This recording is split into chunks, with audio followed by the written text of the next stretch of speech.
시편 14편 교독하겠습니다. 어리석은 사람은 마음속으로 하나님이 없다 하는구나. 그들은 한결같이 썩어서 더러우니 바른 일을 하는 사람이 아무도 없구나.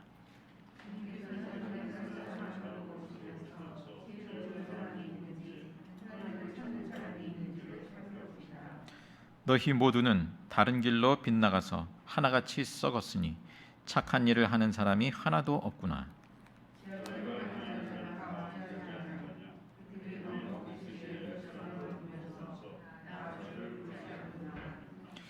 하나님이 의인의 편이시니 행악자가 크게 두려워한다.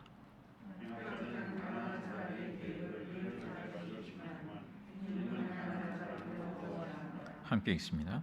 하나님, 시온에서 나오셔서 이스라엘을 구원하여 주십시오.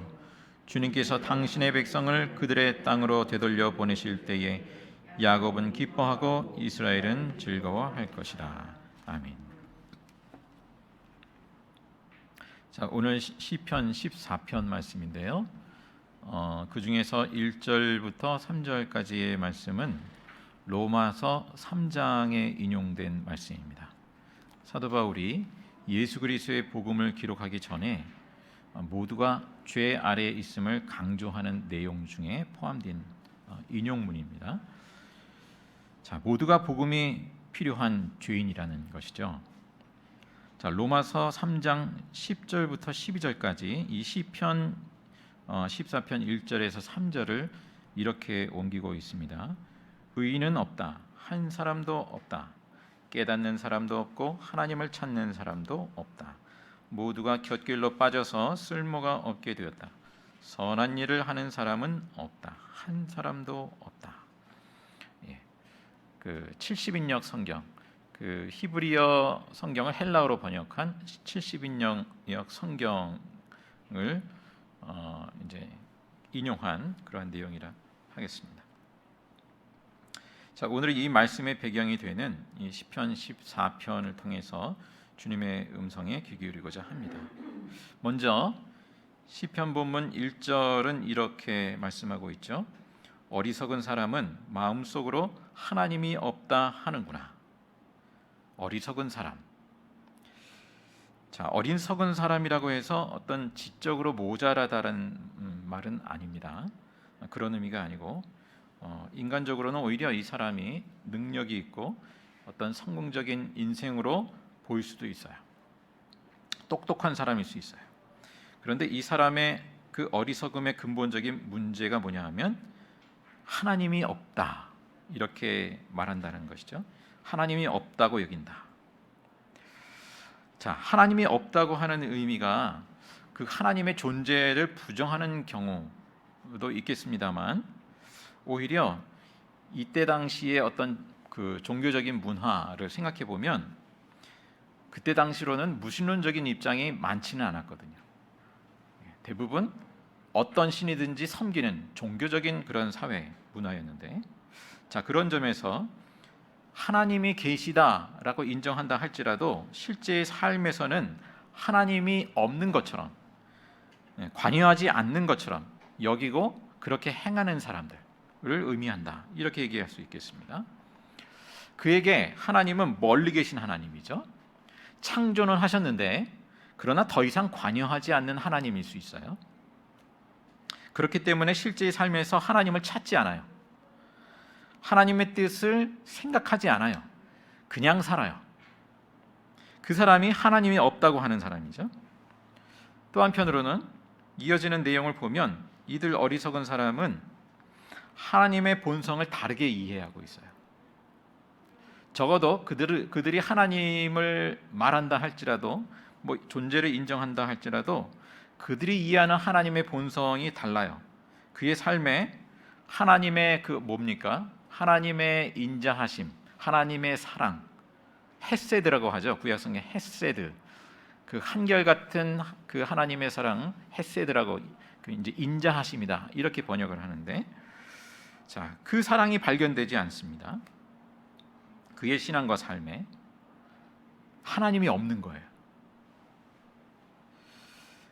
자, 그런데 이 어리석은 사람이, 이 시편 기자의 말이 이 어리석은 사람이 그래 꽤 있구나 정도가 아니라 아예 아무도 없다 이렇게 얘기를 합니다. 아무도 바른 일을 하는 사람이 없다. 또 하나님이 지혜로운 사람, 하나님을 찾는 사람이 있는지를 살펴보니까 모두 다른 길로 빗나갔다는 거예요. 하나같이 썩어서 착한 일을 하는 사람이 하나도 없다는 것입니다. 자, 시편 기자는 이것이 우리 인간의 보편적인 현실이다라고 통찰하고 있는 것이죠. 보고 있는 것이죠. 자, 어떻게 그럴 수 있을까? 이게 납득이 되시나요? 하나님을 찾는 사람이 그렇게 없단 말인가? 우리가 이렇게 예배에 나오고 또 기도도 하고 그게 하나님을 찾는 거 아닌가? 또 우리 주변에 보면 정말 하나님을 정말 찾는다고 하는 그러한 사람들이 있지 않은가?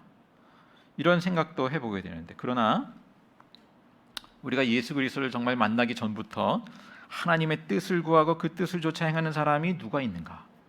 이 지금 시편 기자는 없다는 겁니다. 그런 경우는 많이 있죠. 이를테면 성경에 나오듯이 이스라엘 백성들이 애굽의 종살이의 고통에서 이제 하나님 앞에 부르짖잖아요. 살려달라고. 그렇게 하나님을 찾습니다. 우리도 나의 고통과 어떤 결핍의 상황 속에서 하나님을 찾아요. 물론 그런 가운데 하나님을 찾는 것은 중요하고 소중한 일이죠. 자, 그런 경우 말고 정말 하나님의 뜻을 행하려고 하나님을 찾는, 하나님 자체를, 하나님 자신을 찾는, 그렇게 하나님의 뜻을 행하고자 구하는 그러한 사람이 있는가 살펴보았더니 없다라는 것입니다. 이미 말씀한 대로 3절, 너희 모두는 다른 길로 빗나가서 하나같이 썩었으니 착한 일을 하는 사람이 하나도 없구나. 여기서 착한 일이라는 것은 그냥 선행이 아니라 정말 하나님의 뜻을 행하는 것이죠. 자, 로마서 1장에서 사도 바울이 이 시편의 본문의 표현과 비슷하게 그 어리석음 그리고 지혜라는 단어를 사용해서 말하는 내용이 있죠. 1장 22절, 23절에 이렇게 전하고 있습니다. 사람들은 스스로 지혜가 있다고 주장하지만 실상은 어리석은 사람이 되었습니다. 그들은 썩지 않는 하나님의 영광을 썩어 없어질 사람이나 새나 네발 짐승이나 기어다니는 동물의 형상으로 바꾸어 놓았습니다. 자, 나름 어떤 종교적인 추구를 한다라고 하는 것이 우상 숭배라고 하는 다른 길로 빗나가고 말았습니다. 하나님을 추구한다라고 하는 것이 다른 길로 빗나가고 말았어요. 자, 그렇게 하나님 없는 삶의 결과라고 하는 것이 무엇인가? 4절과 6절에 보면 이런 내용이 있죠. 시편 14편 4절과 6절에 그들이 밥 먹듯이 내 백성을 먹으면서 나 주를 부르지 않는구나. 밥 먹듯이 내 백성을 먹는다. 뭔가 이렇게 누군가를 억압하고 착취하고 한 그러한 이미지를 담고 있습니다. 6절에 행악자는 가난한 사람의 계획을 늘 좌절시킨다. 가난한 사람, 약한 사람을 무시하고 이용하는 것이죠. 자기의 유익을 위해서 가난한 사람을, 힘없는 사람을 이용합니다. 자, 하나님 없는 삶의 결과가 그러한 현상으로 나타난다는 것이죠.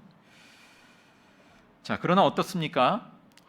마치 하나님이 없다라고 이렇게 어리석은 사람이 이야기하듯이 하나님이 없는 것 같은 그러한 삶이 벌어지기도 하지만 5절과 6절 말씀의 하반절에 의하면 하나님은 의인의 편이시고 또 가난한 사람을 보호하시는 분이다. 이렇게 고백하고 있어요. 그리고 자기 백성, 이스라엘, 자기 백성을 구원하시는 분이시다. 자, 하나님은 예수 그리스도를 통해서 우리의 죄를 사하심을 믿는 자들을 의롭다고 선언하시죠. 우리 성경 공부하고 있는 로마서 3장 말씀에 이제부터는 예수 그리스도 안에서 예수의 이름으로 참되게 하나님을 찾을 수 있게 하셨어요. 하나님을 바르게 찾을 수 있게 하셨어요. 예수의 이름으로, 예수 그리스도를 통해서. 히브리서 11장 6절 말씀 이미 잘 아시는 말씀이죠. 믿음이 없이는 하나님을 기쁘게 해드릴 수 없습니다. 하나님께 나아가는 사람은 하나님이 계시다는 것과 하나님이 자기를 찾는 사람에게 상을 주시는 분이시라는 것을 믿어야 한다고 말씀합니다. 자기를 찾는 사람들에게 상 주시는 하나님. 시편의 말씀처럼 하나님은 자기를 찾는 사람들을 찾으신다. 이 시간에 한 인물을 그 예로 본보기로 떠올려 보고자 합니다. 하나님을 찾는 사람. 그 한국의 우리나라 초대교회 역사를 보면 가장 큰 그 영향을 미쳤던, 우리 한국 교회사에 가장 큰 영향을 미쳤던 인물이 누구냐라고 할 때 누구를 꼽을 수 있을까요? 뭐 선교사를 제외한다면 아마 길선주 목사를 첫 손가락으로 뽑지 않을까 싶습니다. 자, 길선주 목사는 본래 청년 때에 도교에 굉장히 심취했던 분이었습니다. 기록에 의하면 이제 친구들과 자주 산에 가서 이제 최소의 끼니만 먹고 또 잠을 최소화하면서 100일 기도를 반복하고 또 주문을 외우고, 이제 도교에서 이제 선도 수련하는 데서 이제 하는 그런 주문을 외우고 금식 기도하고 철야 기도하고 통성 기도하고 새벽에는 또 이제 칠성신, 도교의 칠성신을 섬긴다고 하는데 칠성제단에서 상제에게 기도를 올리고 뭐 이런 아주 열심을 다해서 이 도교 생활을 했어요. 이 도인이죠, 도인. 자, 나름 이 도교에서 말하는 그 하나님과의 합의를 아주 열심히 추구한 사람이었습니다. 그런데 자기 자신을 이 선도 수련, 도교 생활로 이끌었던 친구 김종섭이 있습니다. 이 김종섭이 나중에 복음을 접하고서는 먼저 개종을 하게 된 거예요.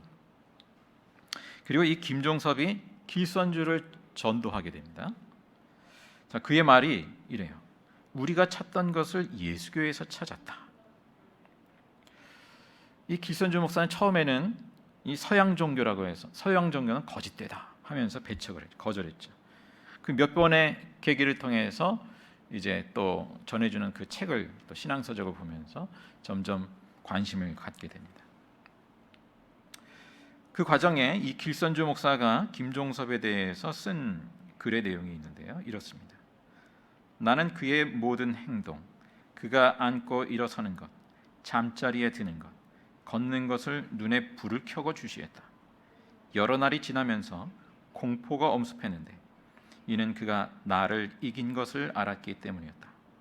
내가 할 수 있는 일은 옛 방법인 기도뿐이었다. 그러나 이번에는 예수의 이름으로 기도했다. 이제 김종섭의 이제 권면을 받아서 이렇게 기도해보라. 권면을 받아서 이제 기도하기 시작합니다.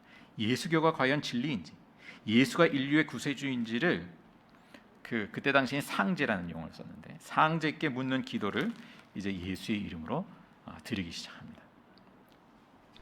일주일간 이제 길선주의 체험을 전하는 이 게일이라는 선교사의 기록을 일부 옮겨보면 이렇습니다. 7째 되던 날 지치고 절망한 나는 반혼수 상태에 빠져 있었다. 시간이 얼마나 지났는지 모른다. 그러나 어둠 속에서 나는 갑자기 길선주야 라고 크게 내 이름을 부르는 소리에 깨어났고 그 소리는 반복해서 울렸다. 어리둥절한 채로 일어나 앉아 있는데 내 앞에 신비한 무엇이 있는 것을 보았다. 그것을 무엇이라고 부를까? 방 자체가 변형되었고 영광스러운 빛이 내 주변을 환하게 비추었다. 내 영혼에 안식과 용서와 애정이 자리 잡았고 하염없이 흐르는 눈물이 이를 증명했다. 자, 하나님은 자기를 찾는 그 길선주를 만나 주셨어요. 이때가 이제 1896년이었습니다. 이 길선주 목사가 뭐 이제 민족적으로 사회적으로도 여러 활동을 하기도 했는데요. 이 안창호 등과 함께 이 독립협회 이 평양지부를 조직하고 구국운동에 아주 열심히 참여하기도 했습니다. 3.1운동 때 여러분 아시듯이 기독교를 대표해서 33인의 한 사람으로 독립선언서에 서명을 하고 또 2년간 옥고를 치르기도 했죠. 그러나 이제 가장 큰 부분은 이 전국에 끼친 신앙적인 영향력이었습니다. 1907년 이 평양 대부흥 운동과 그 회개 운동이 이 길선주 목사가 평양 장대현 교회를 이제 담임하게 됐는데요. 평양 신학교를 나오고 그 평양 장대현 교회로부터 이제 전국적으로 그 부흥 운동과 회개 운동이 확산되게 됩니다. 당시에 평양은 이 복음의 도시로 이 장대현 교회로부터 비롯해서 복음의 도시로 변화되기 시작했습니다. 1907년 1월이 이제 부흥 운동이 회개 운동과 부흥 운동이 이제 본격적으로 일어난 때인데요. 이 3월 그해 3월 12일 이제 베스트라는 그 평양에 거주하는 그 베스트라는 그 여사 뭐 선교사라고도 할 수 있겠고요. 이 편지 내용에 이런 내용이 있습니다. 평양은 점점 더 거의 기독교 도시로 변해가고 있습니다. 이제 도시에서 무당의 북소리를 거의 들을 수 없는데 제가 선교지부 근처 마을에서 그런 소리를 들은 지가 오래되었습니다. 설날 아침에 제 옆방에서 잔 전도 부인이 아침에 일어나더니 큰 소리로 외치고 창문에 새 세상이요 라는 말을 써 붙였습니다. 저는 밖에 있는 그녀를 불러 무슨 뜻이냐고 물었습니다. 그녀는 모든 이웃집 굴뚝에서 연기가 피어오르고 있어요. 근데 그 이유가 뭐냐 하면 예전에는 밤에 이제 제사를 지내느라 제사 음식으로 이제 밤늦게 그때 당시 그랬나 봅니다. 잔치한 후에 잠들었기 때문에 아침에 다 잠을 자다 보니까 그렇게 밥을 하느라 굴뚝에 연기가 날 일이 없었다라는 것이죠. 그런데 이제는 집집마다 아침에 굴뚝에 연기가 나더라. 이제 다 기독교 가정이 거의 대부분 기독교 가정이 된 것입니다. 그래서 이제 밤에는 제사를 드릴 일이 없는 거예요. 그래서 아침마다 다 그렇게 설날 아침에 연기가 피어오르더라는 것이죠.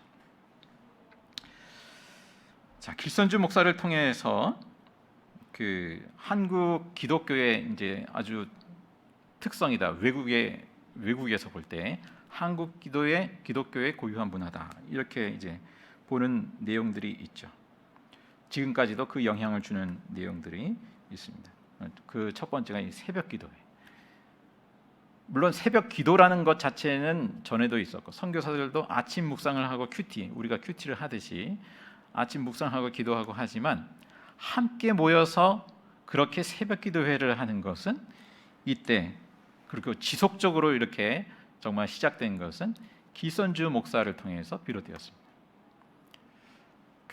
이제 그 중에 새벽 기도회를 싫어하는 분 경우에는 누가 이 새벽 기도회를 만들어 가지고 이런 표현을 하기도 합니다만 길선주 목사를 통해서 비롯되었습니다. 그리고 통성기도 그리고 이제 성경 공부와 새벽 기도회가 결합된 사경회라고 하죠. 사경회가 이때부터 전국적으로 확산이 됐습니다. 자, 길선주 목사뿐만 아니라 한국 초기의 기독교인들의 그 하나님을 향한 열망, 그 하나님을 찾는 열망이 굉장히 뜨거웠어요. 그래서 선교사들이 보기에도 굉장한 거예요. 강사로 초대받은 선교사들보다 먼저 일어나서 자발적으로 교인들이 함께 찬송하고 기도하고 성역 공부하고 이러더라는 거죠. 그거에 선교사들이 놀라서 이제 기록으로 남긴 내용들이 있습니다. 이 1907년 이 평양 대부흥 운동을 기점으로 해서 이 선교사들도 이 한국인들의 그 영성에 대한 어떤 기존에 가졌던 선입견, 부정적인 생각, 우월주의적인 태도 이런 것을 바꾸게 되었어요. 오히려 우리보다 낫다 이렇게 인정하기 시작했습니다. 자, 말씀을 맺습니다. 자, 하나님께서는 죄로 인해서 그 하나님의 영광에 참여할 수 없었던 우리를 위해서 독생자 예수님을 십자가의 그 속죄 제물로 내어 주셨죠. 그의 피로 예수 그리스도의 이름으로 주님께 나아갈 수 있게 하셨어요. 자, 예수의 이름으로 하나님을 찾고 구한 사람, 이 길선주 목사와 그 시대의 교인들에게 하나님께서는 성령의 은혜를 부어 주셨어요. 만나 주셨어요. 오늘날 우리는 어떻습니까? 오늘날 우리는 우리의 모양대로 또 하나님을 찾는 그 과정이 있어야 하겠습니다만, 이 100년 전 이 길선주 목사 그리고 그 초대교회 그 교우들의 그 하나님을 찾는 그 영성은 우리가 도저히 못 따라가는 형편이라 그렇게 여기십니다.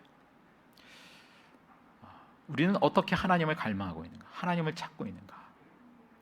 시편 말씀처럼 오늘도 하나님은 영과 진리로 예수의 이름으로 자기를 찾는 사람들을 찾으신다.